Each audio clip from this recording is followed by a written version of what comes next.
Assalamualaikum warahmatullahi wabarakatuh. Sebelumnya kami di sini ingin mewawancarai Jaget Cafe yang bertujuan untuk EAS pada mata kuliah pemodelan bisnis. Sebelumnya izinkan kami untuk memperkenalkan diri terlebih dahulu. Perkenalkan, nama saya Faliza Eka Putri dengan NPM akhir 172. Perkenalkan, nama saya Muhammad Ilham Anurimi dengan NPM akhir 299. Saya Relendra dengan NPM akhir 185. Perkenalkan, saya Gerald Alexandre dengan NPM akhir 174. Perkenalkan, saya Yogananda Decaprio dengan NPM akhir 186 dan narasumber kami dengan Lucky, pemilik dari Jaget Cafe. baik, yang pertama dari saya. Pertanyaan saya ada 2 poin. Yang pertama, apa sih target dari market atau target utama yang direncanakan dari Jaget Cafe sendiri, Bu Lucky, sama apa keunikan yang membedakan Jaget Cafe dengan cafe yang lainnya? Monggo, Bu. Kalau untuk marketnya di sini kebetulan karena memang dekat dengan UPN, jadi ya marketnya mahasiswa ya. Tapi ada juga yang kadang keluarga atau orang-orang kerja ya, kadang-kadang mungkin mereka mampir, akhirnya mereka jadi pelanggan. Kalau keunikannya biasanya mereka karena masalah servis ya. Iya. Kalau saya kebiasaan karena kalau ada pelanggan orang baru biasanya sering saya ajak ngobrol. Iya. Mungkin seperti itu jadinya mereka betah untuk seperti itu. Baik, berarti mereka ngerasa nyaman dan betah karena servis ya, Bu ya. Dan market Bu Uki juga itu di dekat UPN, jadi mahasiswa-mahasiswa. Kalau boleh tahu mahasiswanya yang di sini itu dari mana aja, Bu? Biasanya? Di sini rata-rata biasanya fakultas Adbis, hukum, terus apa lagi tuh, Adbuk, Oh iya, Bu. kemudian kadang Ilkom. Iya, Ilkom. Banyak kan kayaknya fisip Iya, iya. ya. Iya. Kalau arsitek ada. Kalau sekarang yang anak awal-awal ini rata-rata pertanian. Dari pertanian. Berarti karena paling dekat di sini FISIP, jadi rata-rata di sini lebih banyak FISIP. Mungkin dari saya cukup, bisa dilanjut ke kawan saya. Terima kasih, Bu. Ya. Jadi saya langsung aja ya, Bu ya. Jadi saya mau bertanya nih. Jadi Ibu ini kan banyak banget pelanggan yang khususnya dari anak adbis ya, administrasi bisnis. Nah, gimana sih cara Ibu tuh membangun hubungan dengan pelanggan Ibu, terutama anak-anak adbis, supaya anak adbis itu tuh betah di sini gitu. Makanya ada julukan kalau ini nih warkopnya adbis gitu ya. Kalau untuk menjalin kenyamanan ya biasanya kadang saya ngajak ngobrol dengan customer gitu ya. Kadang itu terjalin dengan sendirinya. Jadi mereka tahu-tahu ya langsung tiap hari kesini. Tapi ya memang kebetulan kalau mungkin banyak yang adbis, karena memang di sini juga ada anak kos juga. Kebetulan anak kosnya juga dari adbis, ada adkup. Saya kalau yang sekarang banyak kan fisip emang. Pertanian juga ada, hukum nggak ada, tapi anak hukum sering nongkrong di sini kayak gitu. Yang ngasih kenyamanan aja ya kayak gitu. Oke, jadi mungkin pertanyaan selanjutnya nih. Ini kan ya, Ibu ini pasti kan tentu saja perlu promosi. Pasti dalam membangun sebuah kafe ini pasti perlu namanya promosi kan. Nah, dari pengalaman Ibu nih dalam bangun kafe ini, jadi apakah kafe ini memiliki strategi promosi yang khusus jadi bikin kafe ini nih dikenal lebih banyak orang? Kalau strategi yang khusus sepertinya enggak. Dulu pernah lewat IG juga, tapi ya ada beberapa, terus kemudian lewat Google, tapi lebih banyaknya itu memang dari mulut ke mulut. Iya, mereka biasanya nyari tante, paling enggak lebih nyari saya sih. Kadang mereka kan juga anak-anak kan juga sering cerita apa-apa, tapi lebih seringnya kayak mulut ke mulut seperti itu ya. Baik, mungkin pertanyaan dari saya segitu dulu. Terima kasih atas waktunya, Bu.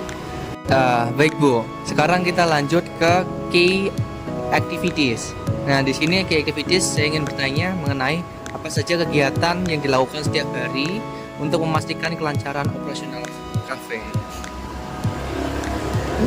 Untuk kegiatan sehari-hari yang pasti kalau untuk operasional ya belanja, jadi melihat bahan-bahan yang habis seperti itu, jadi ngecek barang-barang, kemudian ya kontrol bahan-bahan sih. Untuk operasional tetap berjalan, kemudian buka ya sesuai dengan jam operasional.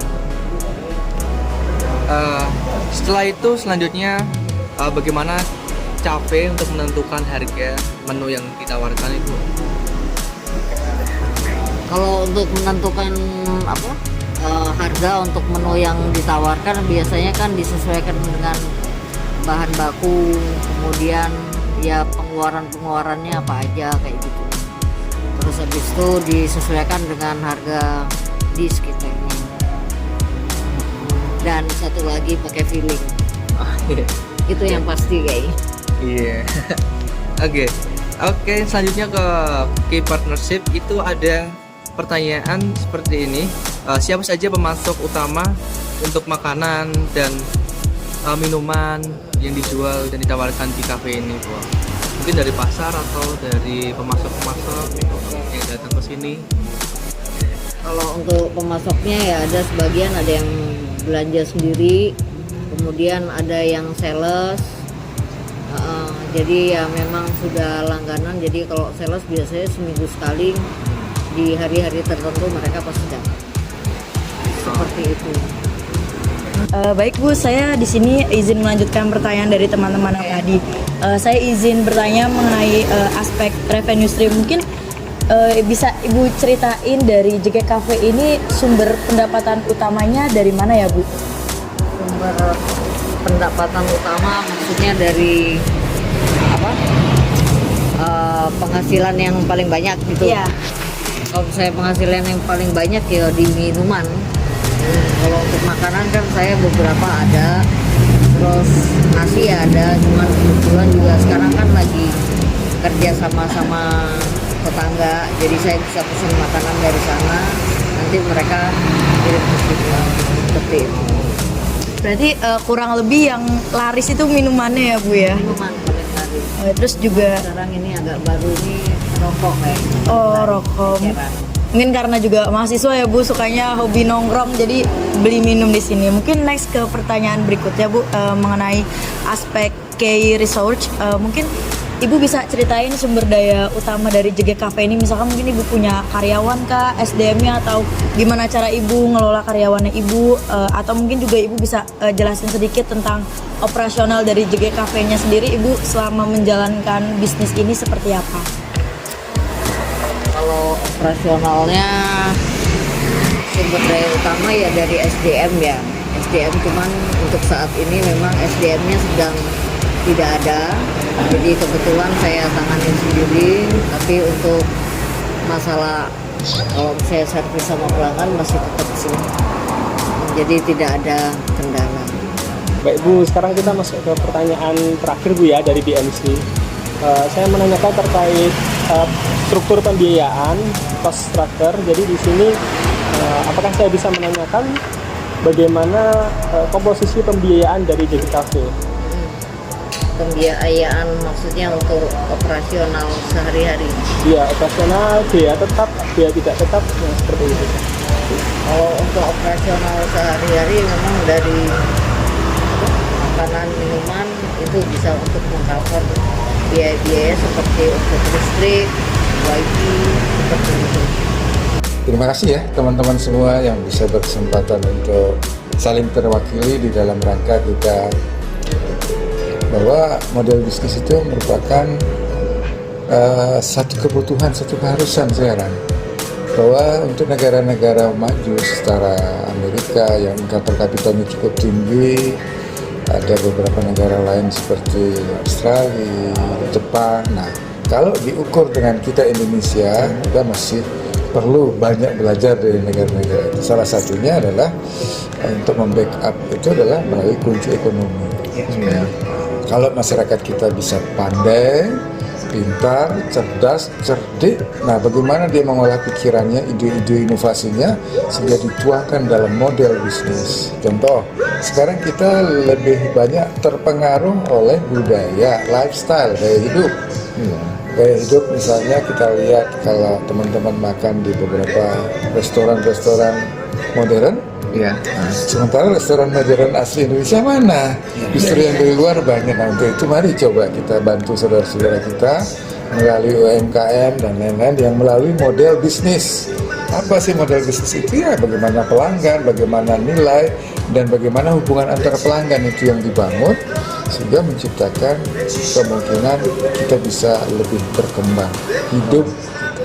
Sehingga faktor-faktor mendukungnya itu jangan faktor negatif, selalu menyalahkan, selalu tidak baik produk Indonesia, tidak, justru kita harus angkat jadi faktor positif dan faktor kekali, faktor yang bisa meningkatkan pertumbuhan baik secara perseorangan, publik dan lain sebagainya. Sehingga muatan-muatan dalam teori-teori model bisnis itu mudah-mudahan nanti suatu saat bisa ditemukan juga teori modern yang baru dari saudara-saudara kita di Indonesia, sehingga kita punya framework. Kalau dari kami sendiri, model bisnis yang kami liput pada tugas kali ini itu di warung kopi, Pak, yang sangat menjaga pelanggannya dengan cara pelayanan yang dijaga dengan cara kekeluargaan. Seperti contohnya itu si penjaganya, ibunya itu dia selalu ramah dengan para mahasiswa, termasuk langganannya itu dari FISIP, dari Adbis, dan dari pertanian juga sempat ada, dari teknik juga. Yang menjadi tujuan mereka ke sana itu sebenarnya bukan cuma tempatnya aja, tapi tempatnya sebenarnya biasa aja, Pak.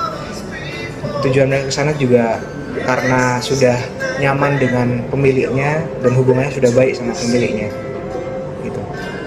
Kalau dari saya sendiri, di saat saya sebelum belajar model bisnis tuh saya kira model bisnis adalah model yang kayak orang buat bisnis ya udah membuat bisnis aja, tidak memperkirakan tentang banyak hal gitu. Dan setelah mempelajari model bisnis adalah suatu hal yang penting untuk kita memulai suatu bisnis. Dan memang benar seperti yang Bapak katakan, kalau di Indonesia di bisnis modern itu jarang sekali ditemui. Kebetulan kan karena kita juga ngambil warung kopi ya, kan sekarang juga banyak banget kayak Starbucks itu kan, kita tahu lah isu yang sedang kena Starbucks. Ya alangkah baiknya kita support UMKM lokal, apalagi juga ibunya juga sangat kekeluargaan banget, dan ibunya itu SDM-nya jadi hanya di ibunya saja, Pak, dan dia sendiri mengakui bahwa dia cukup terbantu SDM-nya itu dari teman-teman mahasiswa sendiri, karena ibunya juga memang berbuat baik sama pelanggannya, konsumennya, terus juga konsumennya juga memberikan feedback kepada ibunya. Kan secara tidak langsung kita udah mendukung UMKM lokal daripada kita harus beli kopi yang harganya juga mahal banget, terus juga dengan kita isu-isu yang seperti itu, angka baiknya kita mendukung produk-produk lokal juga, mungkin seperti itu. Insight yang sangat bermanfaat itu pertama dari perkuliahan. Kemudian setelah Bapak memberikan izin kami, memberikan dorongan kepada kami untuk melakukan wawancara langsung kepada para pengusaha. Itu yang pertama, bahwasannya hal yang menjadi permasalahan yang dialami oleh para UMKM itu adalah menemukan value, Bapak. Bila kita melihat bagaimana mereka menyatakan apa yang mereka anggap value selama ini, itu mungkin mereka belum mengevaluasi apakah itu benar-benar value gitu. Dan mungkin bisa jadi itu adalah merupakan value pada masa-masa sebelumnya, tapi dengan perkembangan zaman, apakah value itu masih relevan? Dan ini membutuhkan evaluasi. Dan bila kita ingin membantu UMKM gitu, perlu adanya bimbingan yang intensif dan terus-menerus dikontrol. Mark Zuckerberg. Begitu juga mungkin Amazon dan yang lain. Dia tidak menggunakan modal sendiri, tapi modal pinjaman. Yang penting apa? Inovasi. Jadi gimana caranya gaya hidup yang dia rubah, pandangan orang yang dia rubah, pikiran orang yang dia rubah. Contoh kita masuk ke Starbucks. Orang beli minum Starbucks itu di situ ada teh, di tempat lain juga ada teh, di situ ada kopi, di situ ada berbagai macam menu yang menarik. Tapi kalau orang sudah masuk ke sana berarti sudah gaya, berarti sudah. Nah ini kan kita terjebak. Nah sekarang bagaimana caranya bisnis itu salah satunya adalah nilai tadi yang disebutkan. Lalu adanya hubungan kolaborasi, lalu adanya benar kita terintegrasi terkait sehingga bisa maju berkembang. Itu yang sekarang kita momen ini mari kita jangan jagokan dan kita out of the box. Bagaimana caranya kita mulai belajar, mulai riset sehingga apa sih yang diperlukan walaupun kecil-kecilan. Nah, seperti Instagram banyak sekali model-model bisnis yang itu sudah menjadi satu hal yang biasa di negara-negara maju. Nah, mari kita coba bangun itu di Indonesia dengan model yang unik sesuai dengan budaya kita sehingga ekonomi kita itu bisa untuk anak cucu kita ke depan. Jadi itu bisa jualan apa sego pecel di Jerman dengan kemasan yang menarik.